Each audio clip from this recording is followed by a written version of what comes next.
Yo, what's up guys? You got pokeaim here with my first Pokemon Sun and Moon Wi-Fi battle. We're going to be playing my boy Shofu, of course. Little tradition here that my first battle of every single generation is with Shofu. But we're going to be doing a sort of Sun versus Moon type of thing. He's playing on Pokemon Sun, or his team is supposed to be part of Pokemon Sun, and my team is Pokemon Moon. So we knew each other's teams before going into the battle, and what we ended up doing, or what I ended up doing anyway, I'm sure Shofu did the same, was trying our best to counter team each other, and that's why some of the sets that I run aren't necessarily going to be standard on these Pokemon. But I was super excited to get into this Wi-Fi battle. One, look at the way this looks. Just look at this. Just look at it. Look at it. It actually looks amazing, and I love how you have like people cheering in the background. But I lead off with my Necrozma because I was Focus Sash, so I can live any hit, even a Bandit Leech Life from Buzzwole, as he leads off with his Guzzlord. Now again, I'm Focus Sash, I don't really care. Plus my ability means that his super effective attacks aren't going to be doing super effective damage per se. So I can get on my Stealth Rock right here as I am faster than Guzzlord. I opt to go for Thunder Wave here because I don't want to switch into anything. I do have a Fairy type in the back that can deal with this, but I don't want it to take any unnecessary damage, especially when he has powerful Pokemon like Buzzwole running around that can do damage. He actually opts to go for the Fire Blast this turn, predicting my Celesteela to want to come in.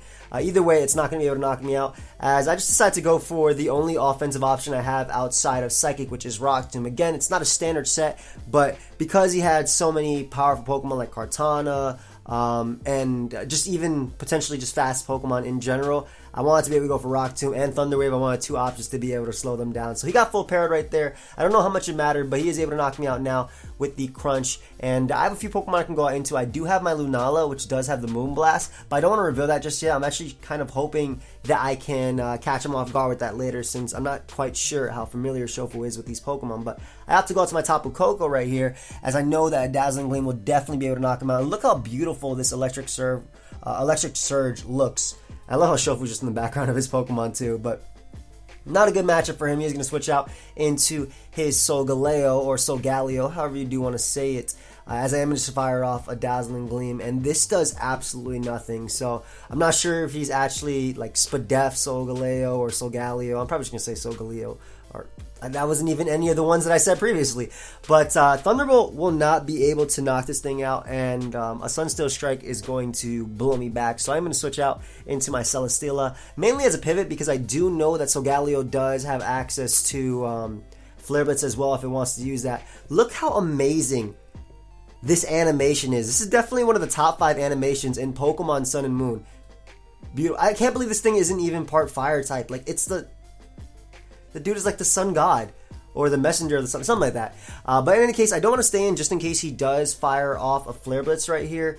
I do need my Celesteela, that way I can check his Kartana as well as his Buzzwole, both of which are very, very solid, or very, very huge threats to me. So I do opt to switch out into my Lunala, mainly because I knew that I could take a Flare Blitz if he wanted to go for that, as well as the fact that I could threaten him with the Moongeist Beam. I'm actually a max speed Lunala with Expert Belt, and I figured just based on the damage from Dazzling Gleam, the fact he also had leftovers, I did not think that he was actually max speed Solgaleo. And Adamant is definitely a preferred nature on a Pokemon like that over running a speed boosting nature, excuse me, like I am. But I could 2-KO this thing with Psychic. Surprisingly, I am outspeeding him.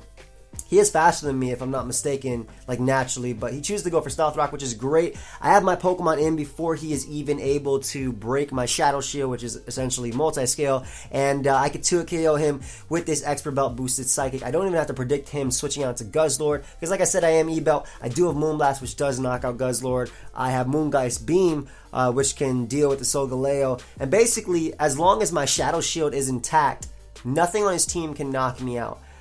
He does go out to his Guzzlord, which wasn't a bad play. I think he thought also that last turn that I would try and predict that. But again, because I was Expert Belt, I didn't really mind at all, as I can now just fire off a Moonblast. This is 4 times effective. There's no way he's living. Even like a max Spadef, max HP set would not be able to live at that range. That's also another reason why I was going for Rock Tomb, just in case he was maybe a Salt Vest or something. I think he might have been Expert Belt though, just based on the damage he was doing with Crunch. But Solgaleo is going to come in. Again, my Shadow Shield is still intact, and I do not care. He cannot knock me out, not in one hit anyway. And also the fact, like I said, I do see leftovers, so I'm thinking he might be more of a Spadefsa or a bulkier set. I'm not quite sure based on the damage right there, but he actually opts to go for Toxic, as my Moongeist Beam does so much damage. One might say a hell of a lot. He doesn't go for Toxic, which wasn't necessarily a bad play. I would have definitely Sunsteel Strike there or any other attack just to break my my Shadow Shield, but obviously Toxic does land, so that's going to be broken anyway. But I can definitely 2-hit kill him with the Moongeist Beam. He has nothing that wants to come in on this anyway. Buzzwole is outsped and more than likely is going to be knocked out by the Moongeist Beam. If it doesn't, it goes down to Psychic after that. Kartana does not have good special defense, and this would smack that. And he also has Tapu Bulu, which would be 2-hit KO'd and is also outsped by my Lunala. So Lunala is putting in the finest of work. The legendary from Pokemon Moon does not care, but now he's bulling. This man is bulling. So he goes right out into his Tapu Bulu. He's going to summon his little grassy terrain. I love these abilities, by the way, and I love the way they look on Wi-Fi. The aesthetics is actually just beautiful.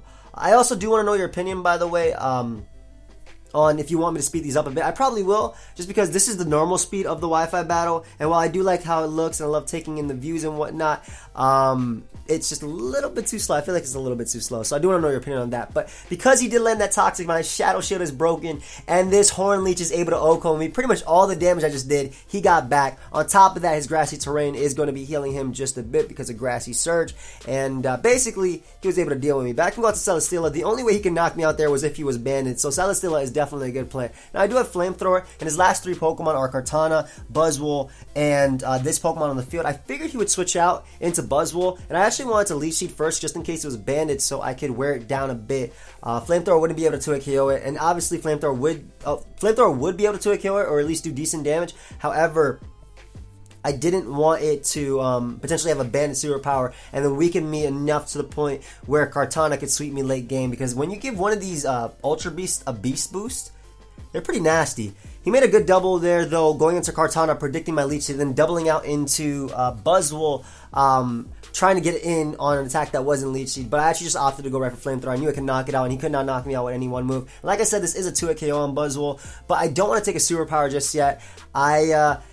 I definitely am going to get a bit of leftovers here, though, which will allow me to take on Buzzwole as well as Kartana later on, but I have to play this smart just because his last 3 Mons, yeah, it does wall all of them, but he can definitely overpower me if I allow him to hit them. So I decided to go out to my Tapu Koko, kind of hoping I could live in an attack. I wasn't sure if this thing would be banded or orb or anything like that. I obviously didn't see an item. All I saw was it being, healed by his Pokemon's ability. By the way, Tapu Bulu hits ridiculously hard, but he goes right for Superpower. And I think based on this damage, this man is definitely banded. That thing leaves me at 3 HP. I am barely able to survive that. And I am Life Orb, so right here, any attack I go for will knock me out. But it'll also knock out Buzzwole, whether it be Dazzling Gleam or Thunderbolt. So I actually opt to go for Thunderbolt just in case he tried to go to Kartana right there. It also hits Tapu Bulu pretty well anyway, even if it does resist it. Mainly because all I need is just a little bit of damage on this Tapu Bulu to be able to knock it out with my next Pokemon. So, unfortunately for Shofu, I do get a crit. It mattered in the sense that I got off more damage right here, but my next Pokemon would have been able to knock it out regardless of the crit or not.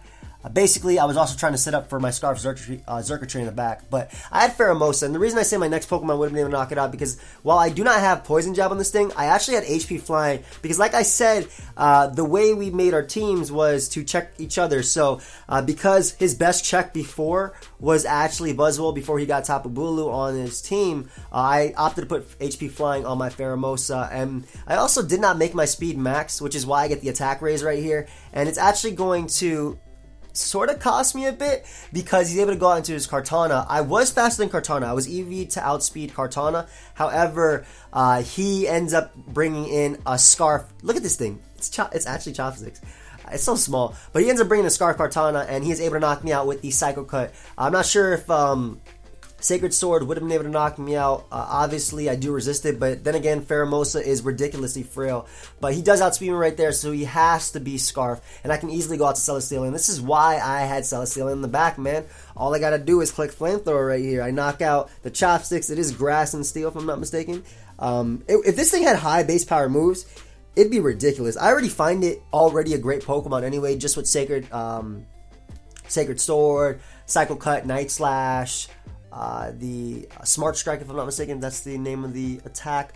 But he's locked into that attack, and Buzzwole would also go down to any attack I go for. So he's going to stay in and allow me to knock him out with the Flamethrower, as well as I get my Beast boost. So my defense is going to raise, which is actually going to come in handy right here, because with that defense raise, I can definitely take on a Banded Superpower from Buzzwole. Now, I wasn't exactly sure on the roll. I knew that when I EV'd this thing, I made it so it could take a Banded Superpower, but I wasn't exactly sure, and I didn't feel like calculating during the middle of the battle. So I just go for Protect here, just to get the last bit of leftovers, which will allow me to hopefully take that hit better. That's what I'm hoping. At the end of the day, though, I do have my Scarf Circuitry in the back, which I wasn't able to show off. And I would have been able to outspeed his Buzzwole anyway.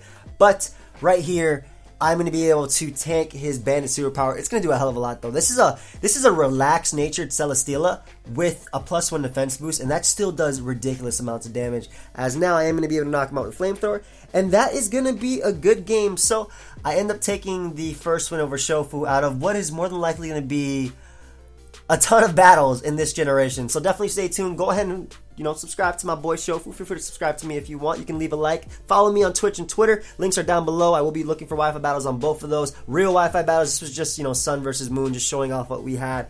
But definitely real Wi-Fi battles will be coming. And, follow me on Twitter. Twitter.com/JoeyPokeaim, as well as Twitch.com/Pokeaim. Twitch.tv, /Pokeaim. And, yeah. Goodbye, friends.